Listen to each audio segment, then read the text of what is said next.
Olá, boa tarde. Para quem já está aqui comigo, estou aguardando aqui a chegada da nossa convidada, Flávia Lima. Flávia, pode pedir para participar. Eu estou vendo que você já está aqui.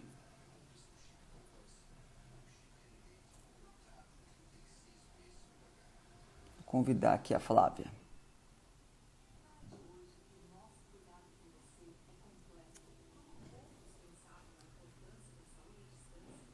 Flávia Lima está chegando, gente. Boa tarde a todos. Bem-vindos à live no Fronte da Notícia, de Marie Claire. Vamos ver, vou conversar com a jornalista Flávia Lima, que está chegando.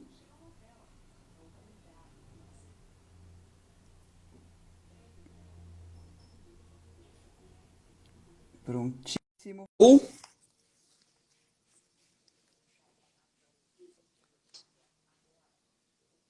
Flávia conectando. Olá! Olá, boa tarde. Boa tarde!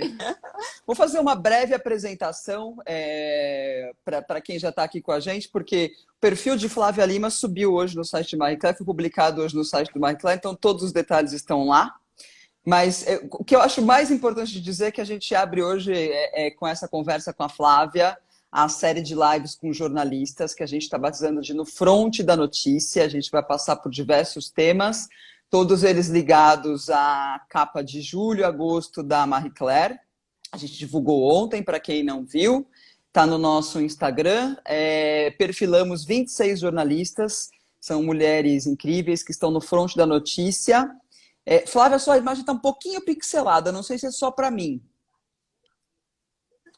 Se tiver, de repente tira do Wi-Fi, pode ser que às vezes no 4G funciona melhor. Então, eu tô no 4G Tá? Tá um pouquinho. Tá, e eu, tá, eu tô te ouvindo duas vezes, tá estranho. Ai, peraí. vamos lá. Acho que agora.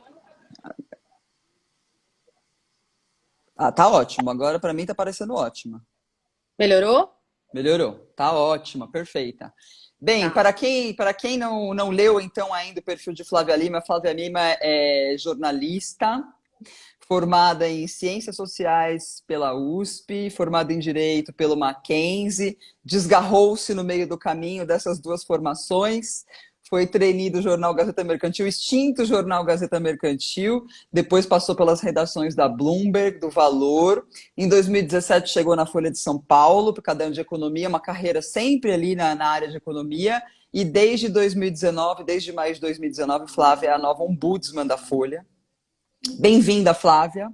Obrigada. Obrigada. Você estreia, então, a nossa série de conversas com jornalistas. Começa hoje, segue a semana que vem, durante toda a semana. Vamos ter Cláudia Colucci, Flávia Oliveira, várias das outras jornalistas que foram perfiladas na Marie Claire desse mês. Flávia, eu queria começar a nossa conversa. Eu acho que tem muita gente que conhece, assim, acho que a função de ombudsman, né? Até pelo tempo que ela já existe aqui no Brasil, acho que as pessoas já se acostumaram um pouco a ir lá todo domingo no jornal para ler a coluna do ombudsman. Espero Mas que. o que as pessoas não sabem é que a função do ombudsman vai para muito além da coluna de domingo, né? Então, queria que você começasse contando um pouco, até para as pessoas entenderem o que é a função do ombudsman, né? Assim, contasse um pouco do seu dia a dia como ombudsman. Tá certo. Bom, em primeiro lugar, boa tarde. Agradeço o convite. Muito honrada de estar inaugurando aí as lives com os jornalistas. E, enfim, o que é o ombudsman, né? E o que eu faço? O que é a minha função? Bom, o ombudsman do jornal é um representante dos leitores, não só dos leitores, também das fontes e dos personagens do noticiário de uma forma geral. Ele funciona como uma espécie de ponte, digamos assim, entre o leitor e a redação. E o meu papel é criticar o conteúdo do jornal, com a ajuda dos leitores, obviamente, né, ouvindo os leitores, para fazer um jornal melhor. Né? Não é só a crítica pela crítica, mas para ajudar a produzir um conteúdo mais valioso para esse leitor.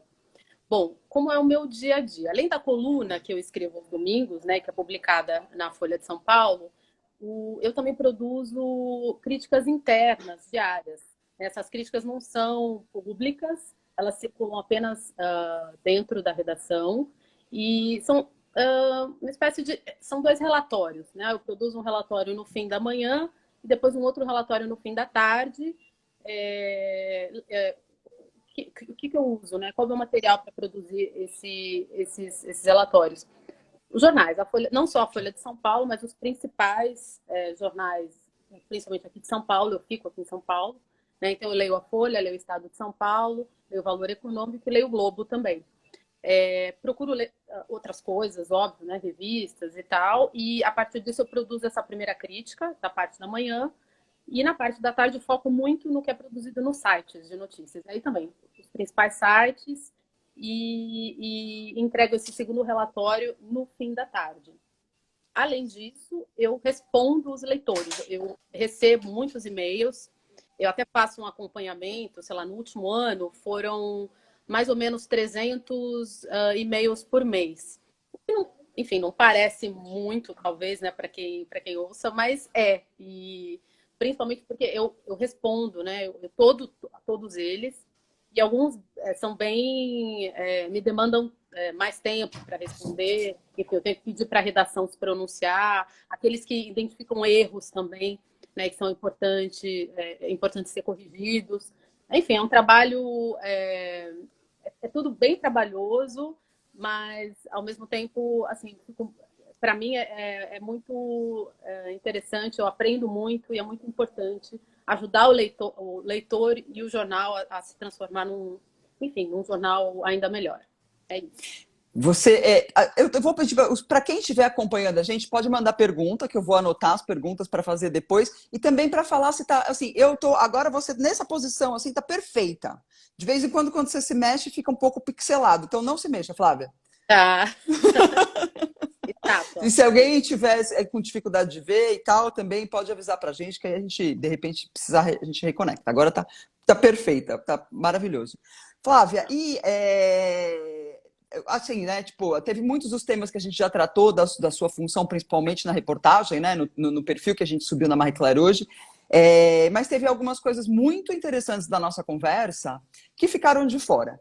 E aí eu queria começar por uma delas, né? Que é o trabalho do ombudsman, né? Eu que fui repórter já fui jornalista, trabalhei na Folha de São Paulo, sei o quanto é importante o trabalho do ombudsman para a redação, né?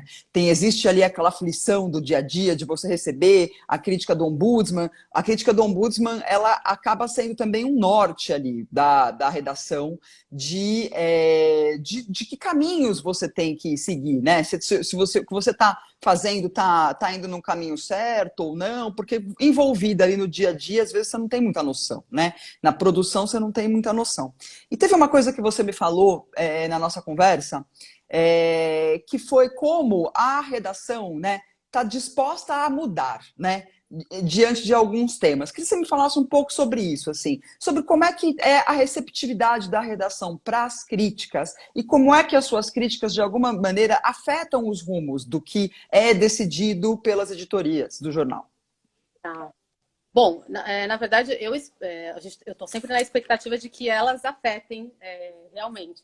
Mas antes de chegar lá, queria dizer que é um trabalho bastante delicado. Porque jornalista não gosta muito de crítica, né? Eu acho que a gente tem uma certa dificuldade, digamos assim, de absorver críticas aí de modo geral. Então, não é um trabalho muito delicado, você ser pago para fazer exatamente isso, criticar o trabalho, né, o conteúdo do que se produz num jornal. O que eu procuro fazer? Obviamente, eu não foco nas pessoas, esse não é o objetivo, né? O objetivo é focar no que é produzido. Até mesmo porque focar nas pessoas não é uma boa ideia, porque isso pode te imobilizar de alguma forma. Porque, afinal de contas, eu saí da redação, né? Então, eu conheço aquelas pessoas, eu sei quais são as dificuldades de você fechar um jornal, né, todos os dias, com uma equipe que, às vezes, não é uma equipe grande como deveria ser. Enfim, com todos os percalços que você sabe como jornalista, que a gente acaba atravessando. Então, eu procuro focar no trabalho, independentemente desses percalços. Obviamente, há atritos, eventualmente sim, né? Porque se trata de crítica, como eu falei. Mas o que eu percebo da redação é uma receptividade muito grande a despeito. E aqui uma historinha. Antes de eu me tornar ombudsman, eu conversei com boa parte dos ex-ombudsmans para entender um pouco como era a função. E o que todos eles me diziam é: prepare-se para ser odiada. Prepare-se para nunca mais encontrar parceiro para almoçar, por exemplo. Uma vida solitária daqui Uma para vida frente. solitária, exatamente. De alguma forma ela é. Enfim, não, eu não sei, não por conta dessa brincadeira, mas porque eu estou realmente muito apartada da redação, né? A gente tem ali uma espécie de Chinese Wall ali, Uhum. que realmente faz com que o trabalho do ombudsman não se misture com o trabalho da redação. Eu estou ali para ouvir o leitor e não para defender o jornal. Então, eu acho que é isso, assim. Claro que é um trabalho delicado, mas o que eu sinto é uma receptividade muito grande. A gente tem um blog interno, essa crítica ela é feita por um blog, o que dá oportunidade para os jornalistas, né, para os repórteres, editores responderem às minhas críticas. Então, o diálogo ali acontece todos os dias de uma maneira bastante respeitosa e eu sinto uma disposição genuína ali da redação de ouvir e quando achar que é o caso, mudar. Ô, Flávia, antes da gente entrar no tema exatamente, né, que a gente vai falar de rumos da imprensa durante e no pós-pandemia, tem uma coisa que você me contou também, quando a gente conversou, quando a gente fez a entrevista, que foi ali que eu acho que é muito interessante e que vale a pena a gente retomar, que é um trabalho assim de muitos desafios, né? E mais, você teve um momento ali que foi o de maior desafio, que você me disse que foi o da Vaza Jato. Queria que você contasse um pouco como é que foi ali ser ombudsman no meio daquele momento assim tão, né, que tirou, assim, chamou a atenção de todo mundo. De repente a gente estava numa teia de intrigas, né? Como foi ser ombudsman nesse momento? Olha, foi um grande desafio. E eu assumi em maio do ano passado, e a Vaza Jato, as primeiras matérias feitas pela Intercept saíram no final de junho. Então era uma coisa bem recente para mim a função.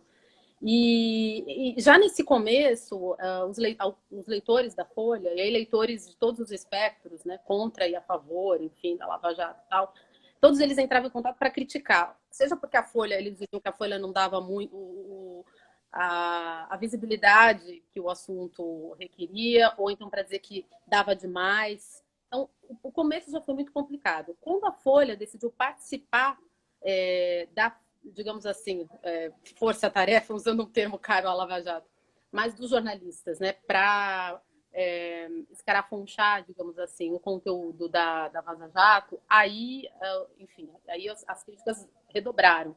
Porque para muitos leitores, a Folha estava cometendo uma ilegalidade. Né? Para eles era o seguinte: olha, existe um conteúdo que ninguém sabe de onde veio, porque naquele momento ninguém sabia, né, de onde tinha vindo, que pode ser ilegal, e a Folha está produzindo aí reportagens com base nesse conteúdo ilegal.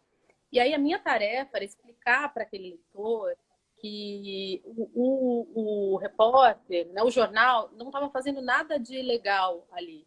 Né? Que mesmo quando esse conteúdo ele provém de uma fonte ilegal, ele pode ser publicado pelo jornal se existir interesse público nesse conteúdo, em primeiro lugar, e dois, se o jornal não tiver contribuído para essa legalidade. Né? Quer dizer, o jornal ele não pode simplesmente ir lá e pedir para alguém entrar no celular de uma outra pessoa e retirar dali conteúdo para que seja publicado, ainda que seja de interesse público. Né? O jornal não pode fazer isso. Mas se aquele conteúdo chegou às mãos dele, né, e ele não sabe de onde veio, sim, ele pode publicar. Se existir interesse público nisso, ele pode fazer. Então, o meu trabalho ali naquela situação, e foi um trabalho, eu escrevi, foi árduo, assim, eu escrevi cerca de 3 colunas, mas só sobre isso, né, no ano passado. foi explicar para o leitor que, olha, isso é possível, que muita coisa do que a gente já soube, assim, muitos temas importantes, muitos assuntos relevantes do jornalismo, não só aqui no Brasil, mas pegando, por exemplo, os americanos, lá atrás, né, por exemplo, a gente teve uma história, os papéis, que a gente chama, né, uma história bem conhecida, os papéis do Pentágono, né, que eram documentos ali produzidos pelo governo americano e que diziam que o governo americano não tinha tido um papel muito decente na guerra do Vietnã. Esses documentos foram vazados por um cara que trabalhava para o governo americano, foram vazados para a imprensa, e a imprensa produziu muito material sobre isso, enfim, ganhou prêmio e mudou os rumos, na verdade, da cobertura, a partir de um documento que foi vazado. Essa pessoa que vazou o documento ela pode ser condenada. A imprensa não, né? Porque é uma coisa que tem interesse público. Então, esse foi meu papel na Vaza Jato. Foi difícil, as críticas foram muitas, mas a intenção era mostrar para o leitor que a Folha, na verdade, estava agindo em nome dele, querendo trazer informações relevantes sobre aquele assunto a público, coisas que a gente não saberia nunca, né? Se não tivessem sido cobertas, se não tivesse sido produzido matéria a respeito. Mas você nem imaginava o que estaria por vir ainda, não é mesmo, Flávia? Porque a Vaza Jato, perto do que está acontecendo. Eu fiz uma entrevista com a Jurema Werneck há algumas semanas e ela fez uma definição perfeita. Nós estamos vivendo, não é uma pandemia, é um pandemônio, né? Porque além de estarmos no meio da maior crise sanitária do último século, ainda temos a maior, que eu estava ouvindo, inclusive, um podcast da Folha, em que o Kanzian dizia, né, maior crise econômica dos últimos 40 anos e ainda numa crise política, né?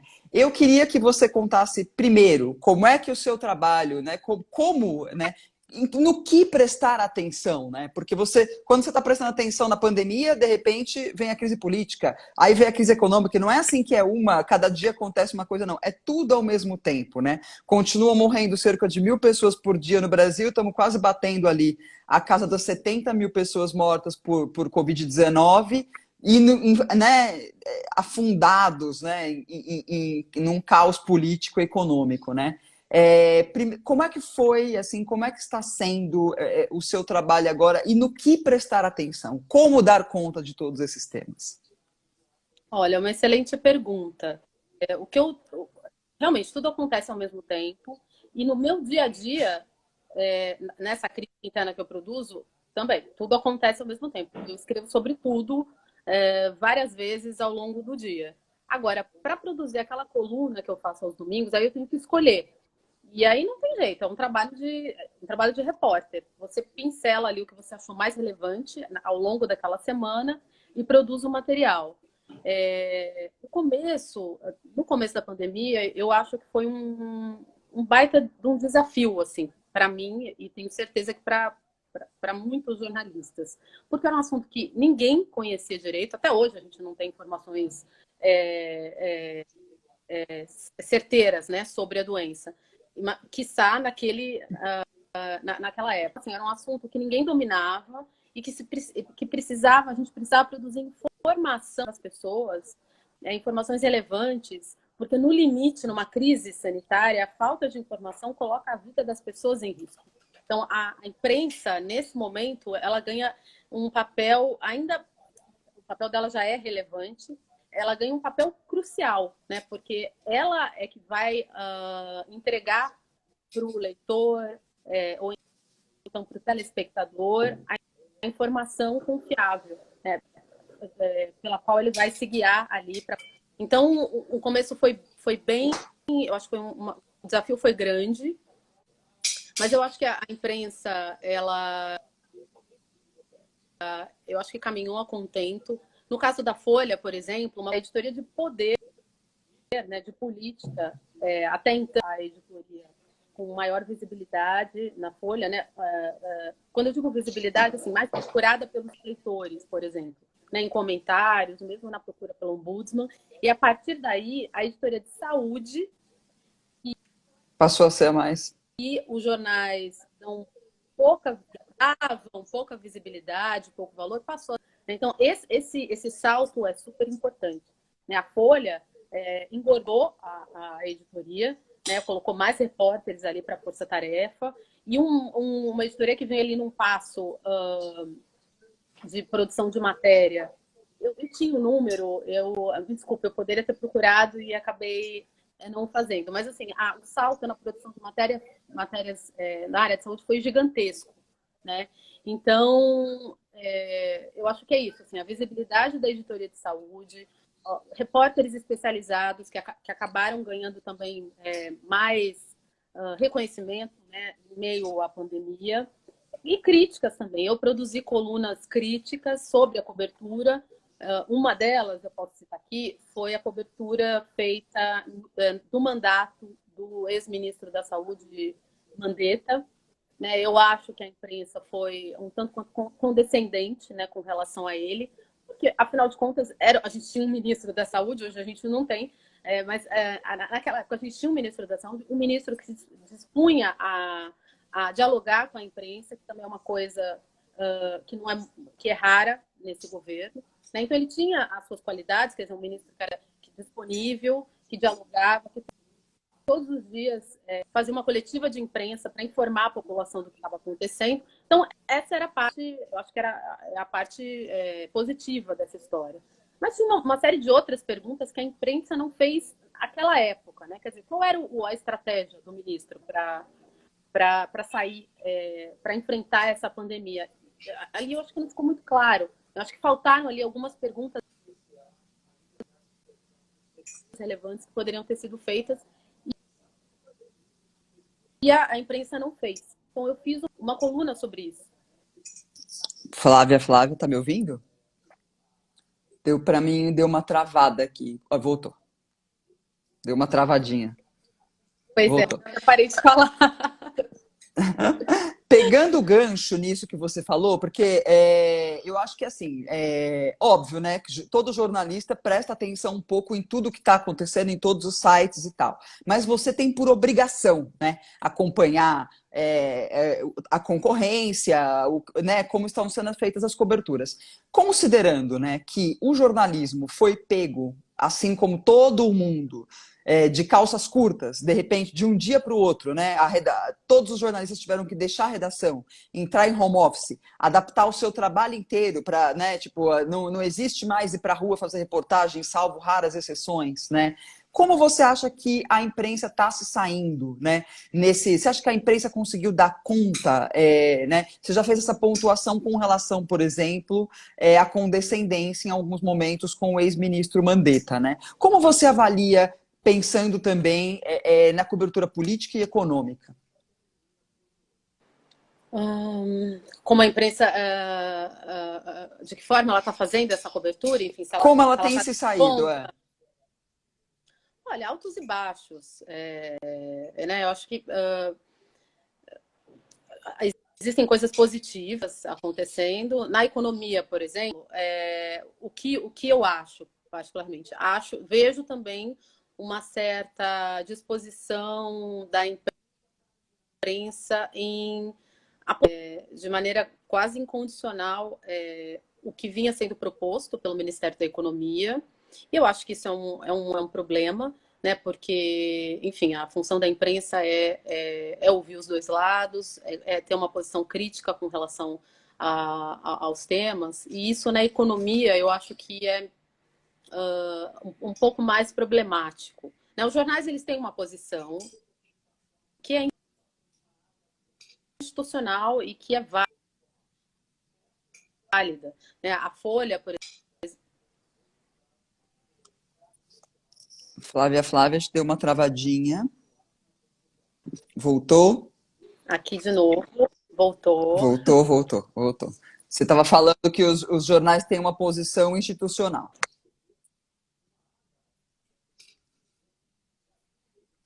Que é válida, Agora né? você Então a tá. Folha mesmo, ela Agora se diz voltou. um jornal. Estava meio sem som, agora voltou.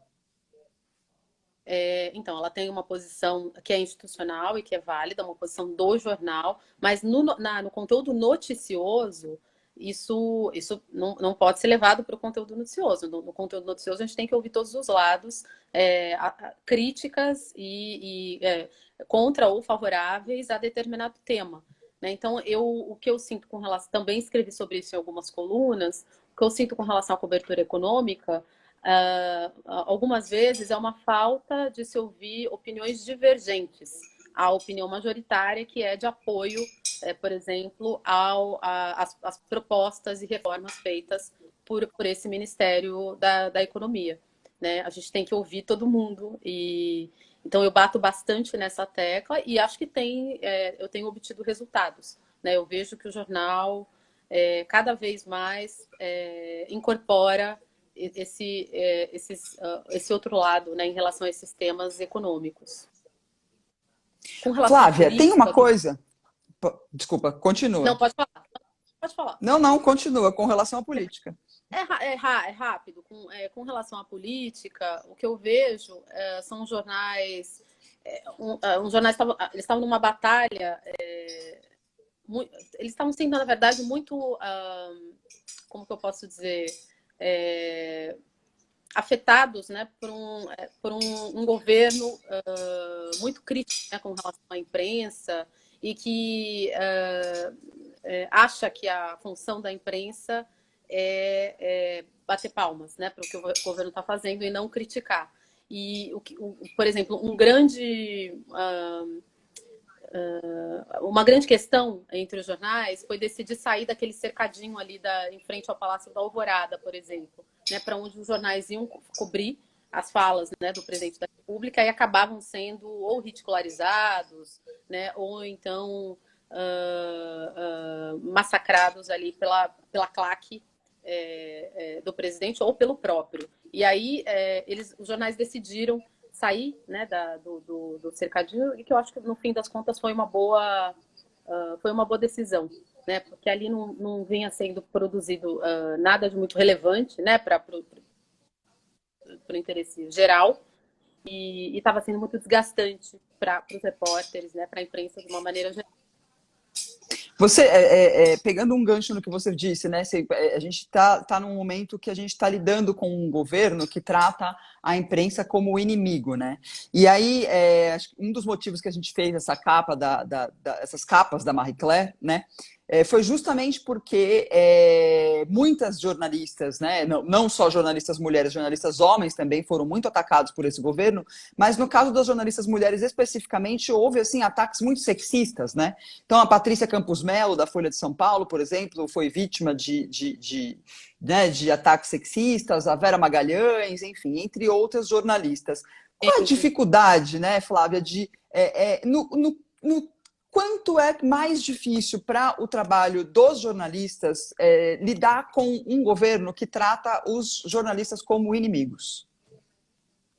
Então, é quase um impeditivo, né, para o trabalho, porque se você não entende, né, qual é a função da imprensa, é contestar o poder, né? Essa é a função da imprensa, é criticar o poder.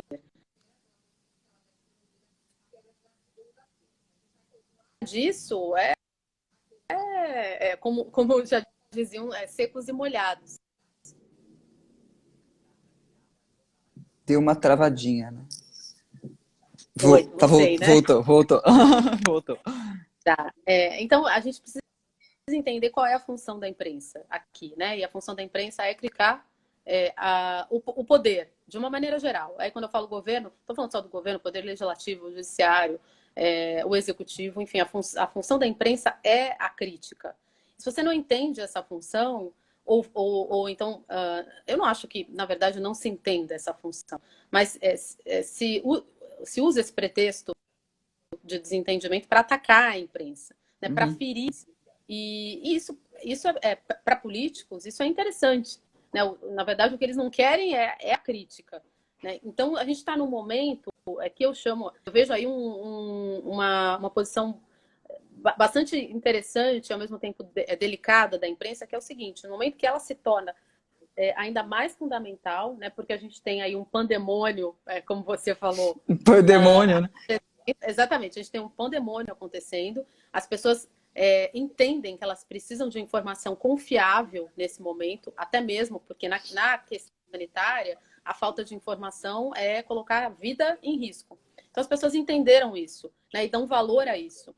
Mas, ao mesmo tempo, a gente tem um esforço de atacar a imprensa, né, de torná-la esse inimigo. E esse esforço vem como? Por exemplo, com fake news, né, as chamadas fake news. Eu nem gosto de usar esse termo, mas com desinformação. Né? E essa desinformação, essas fake news, enfim, o que é dito em relação à imprensa, ele serve, em última instância, para afetar a nossa credibilidade. Porque é isso que a imprensa tem de mais importante. Né? Até para isso que minha função existe também, né? Para poder manter essa credibilidade. Então, se você... tem gente dizendo aí que está sem som. Isso. Agora eu tô te ouvindo. Acho que deu uma falhadinha, mas eu acho que tá ok. Tá, então quer dizer, se você, eu acho que o objetivo aí é afetar é o que a gente tem de mais relevante, que é essa credibilidade, né? E é isso que a gente não pode se deixar ser afetado. Então a gente está em um momento muito importante, muito crucial, que é tentar explicar, né, para o leitorado, para o telespectador, enfim, o que está acontecendo, né? A gente está sendo atacado e sem ela não existe imprensa. Você, quando a gente conversou, você pontuou ali que uma das consequências, e aí falando, né, da pandemia, que uma das consequências da pandemia seria justamente isso, né? A gente já falou alguns pontos assim de consequências da pandemia, a gente já passou aqui na nossa conversa, né? Então, uma delas é o investimento dos jornais, das revistas, da TV, ou seja, da imprensa em geral, nas áreas de cobertura de saúde e ciência, que eu acho que, né, deixa de ser restrita ali a uma página, né, a um ou dois profissionais nas redações e deve ter mais gente. E a outra coisa é também reafirmar a importância de ter, não estou nem dizendo da grande imprensa, mas da imprensa séria, né, da imprensa com bons profissionais fazendo apuração, reportagem, edição, né? Quais outras coisas você diria ali que vão ser herança desse período, Flávia? Bom, acho que possíveis heranças, editorias de saúde mais bem equipadas, né, mais bem reconhecidas, essa é uma herança que eu acho que a gente vai ter desse período. Mesmo porque eu não acho que seja uma coisa que a gente vai resolver de uma maneira muito rápida. Então, a gente precisa, né, que isso continue num período mais longo, né, prestar mais atenção nessas questões. Então, eu acho que uma herança importante vai ser essa, né? A importância das editorias de saúde. Uma outra herança, o home office, acho que ele veio para ficar. Né? As redações hoje estão quase 100% trabalhando em casa. Não acho que vai permanecer assim, mas a gente chegou a a gente sabe que é possível, né, trabalhar remotamente, que isso funciona. Então, eu vejo também isso como uma herança, quer dizer, uma parte, uns dias em casa, outros dias na redação. Embora eu acho que é muito que a relação dentro de uma redação para os jornalistas, a troca, né, de informação é bem importante. E um outro ponto, eu acho também, o impresso, o papel, nesse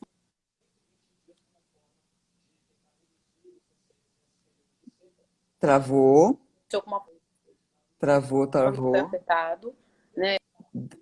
Peraí, volta um pouquinho, Flávia, que agora o impresso deu uma travadinha. O impresso congelada. Acho que agora voltou. Voltou, voltou, Voltou? O que voltou. eu Quem estava sabe dizendo faz ao vivo, né, Flávia? eu estava falando do impresso, que eu também a gente tem mais dificuldade, né? O papel tem mais dificuldade para chegar em áreas aí mais distantes dos grandes centros. Eu acho também que ele vai, enfim, perder um pouco da relevância. O digital cada vez mais avançando aí na sedução do leitor. Isso, inclusive, foi uma pergunta que passou aqui. Eu vou pedir, inclusive, a Bárbara Tavares mandou uma pergunta que passou muito rápido, eu não consegui pegar. Mas teve uma pergunta que passou aqui que falava justamente sobre isso, do digital e né, o digital e o papel, né? Eu percebi, por exemplo, que durante esse período, falando especificamente da Folha de São Paulo, algumas coisas já foram para o digital, né? Então, vou falar assim, sei lá. É uma perfumaria para muita gente, mas para mim, por exemplo, eu ia lá todas as vezes diretamente no horóscopo, que já foi diretamente para o digital. Acho que a Flávia deu uma travada aqui. Voltou. Como é que foi essa transformação? Como é que está passando essa transformação do jornal para o digital? Né? Tem algumas coisas que já migraram, né? Diretamente para o digital. Olha, na verdade, o que acontece, grande transformação é que hoje se faz tudo, né? Você produz, não mais pensando no que vai sair no jornal no dia seguinte, mas você produz algo que você sabe que vai ser publicado imediatamente e que pode eventualmente chegar no papel amanhã, né? Mas acho que essa foi a principal mudança. E não tem mais aquele horário. Antes a gente para quem não sabe como funciona uma redação, quer dizer, antes você tinha um horário ali de fechamento, quer dizer, você ainda tem esse horário, mas você funcionava muito olhando para o que você produzia, né?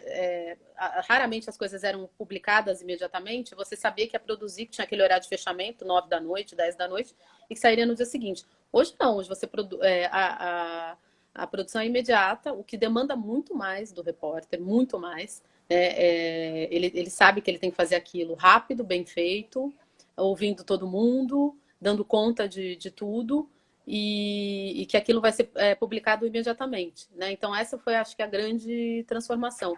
A Folha hoje tem uma editoria focada só no impresso, então, quer dizer, um grupo de pessoas que recolhe tudo aquilo que foi produzido ao longo do dia e material eventualmente inédito, junta tudo e publica no papel no dia seguinte. Mas o repórter mesmo, hoje ele sabe que ele é múltiplo, ele tem que dar conta de fazer aquilo, fechar aquilo logo e publicar o mais rápido possível. Ó, chegou aqui a pergunta da Babi. O que a Babi trabalha com a gente lá na redação da Marie Claire. Ela queria saber se cabe ao ombudsman também sugerir novos formatos, como podcast, trabalhar com AMP Stories, enfim. Está dentro do seu escopo também, Flávia? Olha, não é que cabe ao ombudsman, mas eu posso sugerir, fazer sugestões. Eu sou livre para não só fazer as críticas, mas também para fazer sugestões, comentários. Então, sim, se eu achar que tem alguma coisa interessante, né, e que traria, complementaria o conteúdo do jornal, posso também fazer sugestões.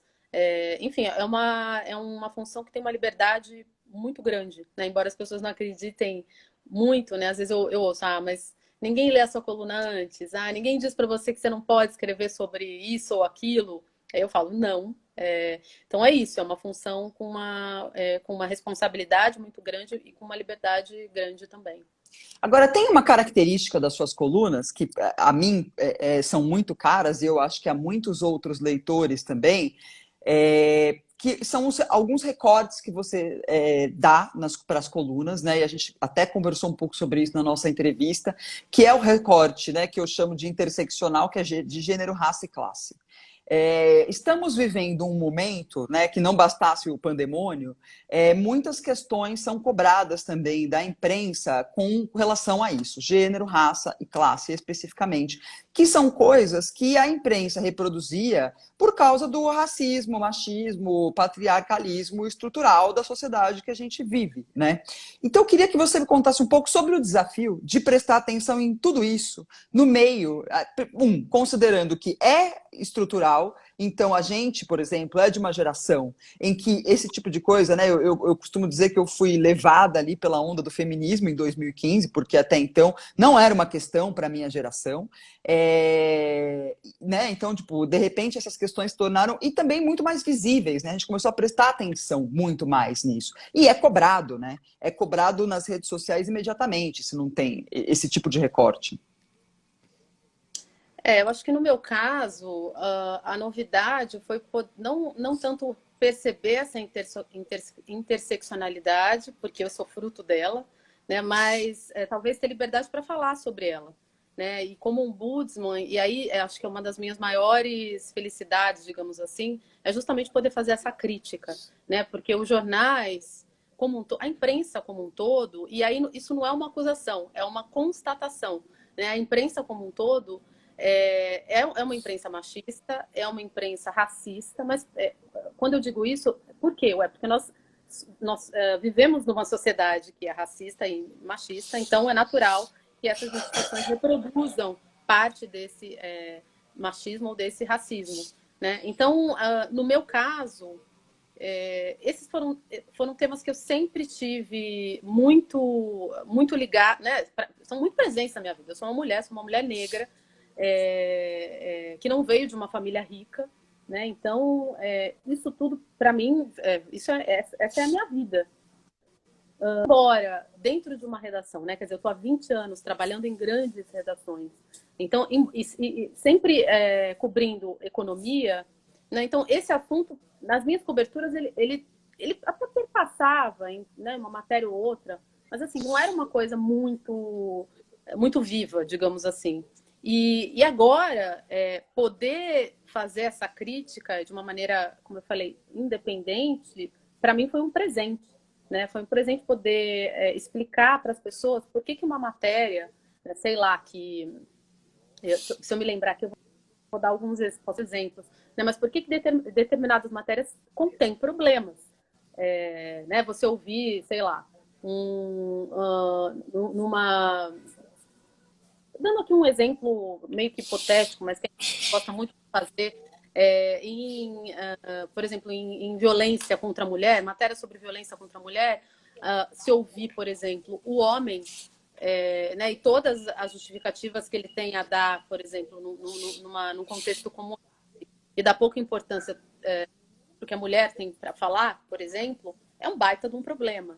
Né? Ou então você cobrir violência policial e não deixar claro, né, que aquela violência ela é feita sobretudo contra pobres, contra negros, né? Não deixar isso muito claro também é outro baita problema, né, que a imprensa precisa acordar para, né? Ou então fazer aquele pré-julgamento que as matérias principalmente até algum tempo, acho que hoje talvez um pouco menos, mas que se fazia, né, quando abordava a violência policial, sempre se colocando na dúvida, né, quem é aquela pessoa que sofreu a violência, mas a pessoa não é chamada de jovem, não se quer saber, não se quer saber se ela é ou não trabalhador, estudante, e ainda que ela não seja, né, isso não é desculpa para a violência, né, para a morte. Né? Então, poder apontar esses problemas cobertura, para mim, é uma honra. Né? E muita gente tem mesmo tinha dificuldade de entender. Né? As pessoas estão imersas, nós estamos imersas, né? Numa rotina, né? Num dia a dia, e que a gente acaba incorporando as coisas sem questionar. Né? O racismo, o machismo está na gente. Né? Então, você poder ficar ligada nisso tudo, né? E poder criticar, para mim, é muito importante. E você me contou que a redação e os leitores ajudam muito a prestar atenção nesses pequenos detalhes, né? Sim, ajudam muito, muito, muito, todos os dias.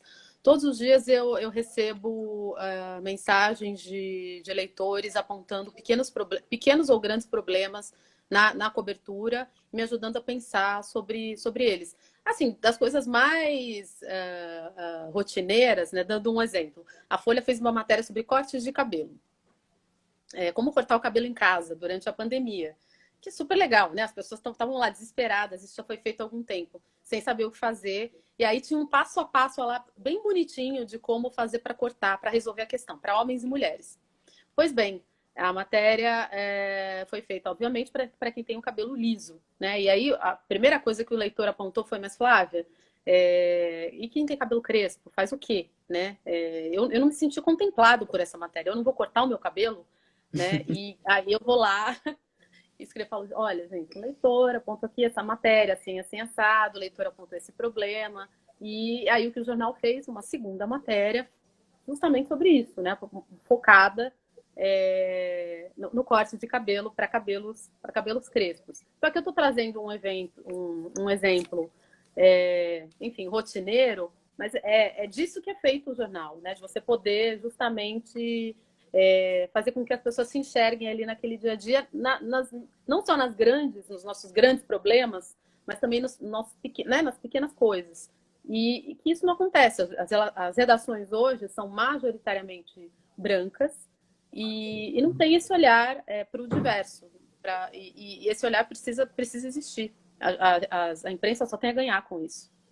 E tem uma coisa que a gente, na nossa conversa, eu me lembro que a gente tocou nesse tema, que eu me lembro, eu não sei se mudou, mas quando eu trabalhava na Folha de São Paulo, existia muito a pesquisa do leitor, né? E eu me lembro que o perfil era homem, branco, 52 anos, advogado. E existe uma grande preocupação em renovar, né, o perfil do leitor. Porque se você continuar falando a vida inteira para este homem branco de 52 anos advogado, você vai envelhecer junto com ele e um dia acabou, né? Sim, exatamente. Esse é o desafio, eu acho, das redações, é entender que se ela quer mais leitor, né, ela precisa diversificar.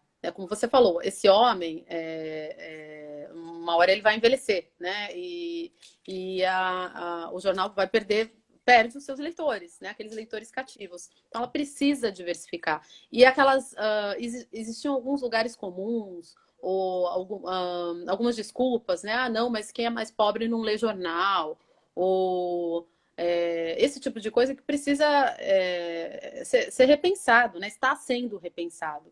Né? Tem muita gente aí querendo se informar e as redes sociais estão aí para provar que isso é verdade. Gente de diferentes perfis, jovens, né? Pessoas mais jovens, pessoas, mulheres, né? Que há anos, né? Alguns anos atrás, como você falou, o perfil clássico era um perfil masculino.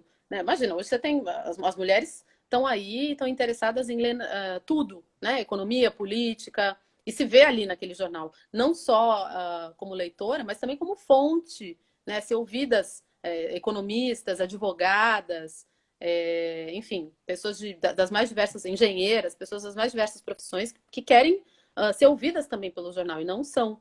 Então, entender, compreender isso, né? Que ampliar isso só traz mais leitores e não menos. Né? E eu acho que os jornais estão percebendo isso, né? Que precisa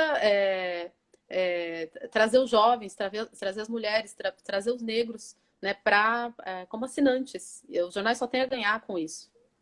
Tem uma discussão, Flávia, passou uma pessoa aqui agora lembrando da história da jornada de trabalho. A gente até falou na entrevista que a Folha fez aquela reportagem com os homens da justiça, né? Como é que era o dia a dia e depois, né, retomou. Conta aí, relembre. Exatamente. Fiz uma matéria sobre o home office durante a pandemia na área do direito. E aí o que ela fez? Ela só ouviu homens para a matéria. E homens bem abastados, assim, não só advogados, né, mas desembargadores, juízes, e né, o que a gente sabe que tá num nível ainda mais elevado. E as mulheres, eu recebi muitas mensagens, sobretudo de advogadas, mas assim, muitas mulheres muito chateadas com a matéria. Sobretudo porque em meio à pandemia, quem mais percebeu o incremento de trabalho dentro de casa foi a mulher, né, que continua tendo que trabalhar à distância, mas que também acabou absorvendo outros trabalhos, né, que essa mulher aí de classe média, não fazia antes. Né? E aí o que eu procurei mostrar nessa coluna são as várias intersecções, né? Não só o problema homem e mulher, né? Quer dizer, você faz uma matéria só ouvindo homens, você não entendeu nada, né? Não entendeu quem é o mais afetado, quem é o trabalhador mais afetado na pandemia. Você não ouviu esse trabalhador, que é a trabalhadora, é a mulher. E também tem um outro aspecto dessa rotina, que é essa mulher de classe média que, por ter tido, né, que deixar a faxineira ou a doméstica, enfim, a sua colaboradora, digamos assim, em casa, enfim, muita gente, não todo mundo, mas as pessoas mais conscientes fizeram, né? Porque, enfim, você tem que proteger não só a sua família, mas a família da pessoa que trabalha, né, com você. E aí mostrar também esse problema, né? Quer dizer, a mulher que antes não fazia muita coisa dentro de casa porque tinha alguém que fizesse por ela, deixa de ter essa pessoa e acaba tendo que arcar com toda a rotina doméstica, né? Assim, super sobrecarregada. Então, eu escrevi uma coluna, né, falando que era isso, assim, que era um contrassenso completo, né, fazer uma reportagem dessa sem ouvir as mulheres da área do direito. E aí a Folha foi lá e fez uma matéria muito bem feita, por sinal, uma reportagem grande, diversa, ouviu mulheres não, advogadas da área do direito, mas no espectro bem amplo, mulheres brancas, mulheres negras, desembargadoras, advogadas, pequenas advogadas, e aí ficou uma matéria muito mais interessante, né? Então, acho que se trata disso, de compreender que a gente está com um olhar muito enviesado, né? E que a gente precisa ampliar esse olhar se a gente quiser entender o que está se passando com a gente no meio dessa loucura toda, nesse pandemônio todo. Falando sobre acho que é um dos grandes desafios da imprensa, né? Um grandes desafios da imprensa agora, nesse momento de pandemia, Flávia, que a gente sabe que é a situação econômica das empresas, né? Então a gente vê que a maior parte, acho que a grande mídia, praticamente toda, aderiu a MP né, de redução de salários e jornadas. A gente sabe que cai o número de anunciantes para todo mundo, cai o número de anúncios, né? As grandes empresas de tecnologia lucram no lugar, né, da imprensa, da grande imprensa. Isso não só no Brasil, no mundo todo. E fazer jornalismo é caro, fazer bom jornalismo é caro, né? Você tem que... tudo bem, estamos vivendo um período de exceção, que você não pode viajar, mas para fazer bom jornalismo você tem que mandar o jornalista para um lugar, você tem que viajar, você tem que... tem custos muito básicos, assim, desde da internet que você paga, a estrutura, enfim, né? Como você vê a imprensa, né? Né? E justamente no momento em que nunca foi tão importante ter a grande imprensa trabalhando, né? Para ter matérias bem feitas e sérias e evitar a disseminação de notícias falsas, né? Como você vê esse desafio e como existem, quais caminhos você vê para superar esse desafio econômico que é tão sério para a nossa profissão no geral? Olha, como você falou, o desafio é gigante. A imprensa já vinha passando por problemas, né, de receita antes, né? Por quê? Porque as grandes empresas aí de internet, né, as grandes, acabaram os anúncios, né, que iam para os grandes jornais, ou revistas, né, enfim, para a imprensa de um modo geral. Então, esse problema já existia antes da pandemia. O que a pandemia fez foi só agravar, né, algo que a gente já tinha que lidar. E o problema, acho que se ampliou, né? Hoje a gente tem uma imprensa que luta para né, cuja receita com os anúncios, né, caiu, cujas receitas caíram enormemente, e a imprensa ela tenta agora viver com a receita que vem da assinatura. É uma coisa que isso antes era diferente, né? Os anúncios tinham um peso muito maior do que as assinaturas nesse conjunto aí de receitas, né, para jornais e revistas. E hoje isso se inverteu. E esse é o futuro da imprensa. Se você olha para o New York Times, por exemplo, o New York Times hoje tem a meta dele é chegar a 5 milhões de assinantes. E ele está quase lá. Quer dizer, enfim, é uma outra realidade, obviamente. Hoje aqui a Folha, que é o veículo com maior circulação, e aí juntando o digital e o impresso, ela tem talvez 300 mil assinantes, né? Então, assim, é uma diferença grande. Mas, enfim, o New York Times, ele cantou essa letra, né? Quer dizer, olha, a gente tem que crescer à base de assinatura, né? E vem conseguindo fazer isso, atraindo cada vez mais leitores. Aqui a imprensa tenta exatamente a mesma coisa, né? Ela sabe que o futuro é digital, que o futuro dela está nas assinaturas, e é nisso que ela precisa apostar para continuar pagando esse custo aí que você falou, que é alto, obviamente, de produzir boas reportagens, né? De ter uma redação grande, né? Que dê conta dos diversos temas aí de cobertura, bons repórteres, né? Repórteres competentes, bem remunerados. Então, é uma situação difícil, não é fácil, e é isso. Eu acho que o futuro não, o presente são essas assinaturas. É aí que a gente tem que ver. Existem outras iniciativas? Tem. A gente tem, por exemplo, grandes empresas, né, da internet, o Google, por exemplo, pagando, escolheu aí alguns países e vai começar a pagar para veicular notícia, né, o que é super relevante, né, porque afinal de contas é um trabalho que a gente faz e que acaba sendo divulgado gratuitamente, digamos assim. Agora eles querem remunerar os jornais por isso, o que é positivo. Mas isso é uma pequena parte, né, de um bolo que é muito maior e a gente precisa estar atento enfim, como é que a gente vai conseguir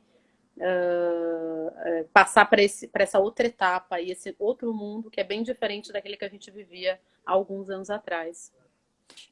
E existe esse, enfim, né? Tipo, temos o desafio, porque assim, hoje é fato, a gente se informa, né? Eu, em home office, fico com a televisão ligada ouvindo Globo News ou qualquer outra TV né, de notícias o dia inteiro, e conectada em 5 sites, né? Mudando de um para outro. Então, qual é o desafio? Também existe um desafio para o impresso, né?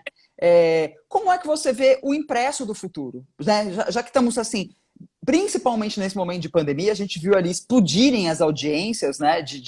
Eu vi que a Folha teve recordes de audiência, a Marie Claire teve recordes de audiência, as pessoas estão hiperconectadas. Como fazer um impresso que seja, no outro dia, relevante para a pessoa requerer assinar e receber em casa? Olha, sem investir em mão de obra, eu não vejo como isso seja possível, assim. A gente, enfim, precisa de bons jornalistas que é isso, no mundo digital você produz a todo momento, certo? Você não para. Mas enfim, a oportunidade de você focar em assuntos mais... abordar temas de uma maneira mais aprofundada, por exemplo, ou então mais ampla, né? E não fazer só aquilo que é mais rápido, né? Que a gente publica ali toda hora, né? Essa coisa frenética da internet. Mas quer dizer, eu acho que ainda existe espaço para grandes coberturas, né? Para matérias mais bem elaboradas, que sejam mais desenvolvidas. Talvez esse seja o papel, sendo redundante, o papel do impresso, né? De um prazo um pouco mais longo, quer dizer, absorver esse conteúdo aí mais bem elaborado. Eu não acho que as Muito pessoas vão deixar de ler. Não acho que as pessoas vão deixar de ler o papel, né? Só vai ser de uma forma diferente do que a gente vê hoje. Acho que é isso. Pela percepção, como você tem muito contato com os leitores, né? Você acha que são leitores diferentes, o do impresso e o do papel ou não? O do impresso ou do digital ou não? Olha, a grande diferença é talvez a faixa etária, né? Hoje os mais jovens estão, enfim, quase 100% no digital, né? Eles não leem o papel. Então essa acho que é uma primeira grande diferença, talvez a fundamental. Os mais velhos ainda têm esse apego, né? Eu recebo e-mail de leitores mais velhos, preocupados, falando, Flávia, pelo amor de Deus, eu gosto de papel. Leitores que, por exemplo, durante a pandemia têm tido dificuldade de receber o jornal em casa, porque, né? Porque, enfim, a dificuldade de você chegar, como eu falei, a lugares mais distantes e que está triste, está chateado, porque fala, eu me acostumei a ler o jornal no papel e quero continuar lendo assim. Então, eu acho que essa é a grande diferença, talvez, a faixa etária. Eu sou uma, por exemplo, que adoro papel e estou tentando... Na verdade, assim, tentando não, né? Eu estou sendo obrigada a, cada vez mais, a me digitalizar. Então, hoje eu já consigo fazer metade, metade, mas eu ainda leio, acho que eu ainda sou, não sei, ou talvez uma raridade, mas eu ainda leio todos, né, os 4 jornais, todos no papel primeiro. Você sabe que eu aboli completamente, né? Eu não leio nada mais no papel, é tudo Nada. digital. Pois é a minha meta, é a minha meta. Flávia, eu queria te agradecer muitíssimo. Eu sei que você tem uma rotina muito corrida, que então encaixar a nossa conversa. Muito obrigada. Muito obrigada pela disponibilidade em todos os momentos, para a capa, pela entrevista, pela live. Te desejo muito sucesso. Continue brilhando e fazendo críticas maravilhosas na Folha de São Paulo. Muito, muito obrigada. Foi realmente um prazer. Eu adorei o projeto tá lindo. Uma honra também estar ao lado de 25, né, se eu não me engano, 25 jornalistas. Enfim, gente muito boa, muito competente. Agradeço o convite da Marie Claire, que é uma revista que eu gosto muito. Super obrigada, uma equipe muito competente. E é isso. Espero ter contribuído aí de alguma forma. Um beijo para vocês. Muito, até breve. Até breve. Tchau, tchau.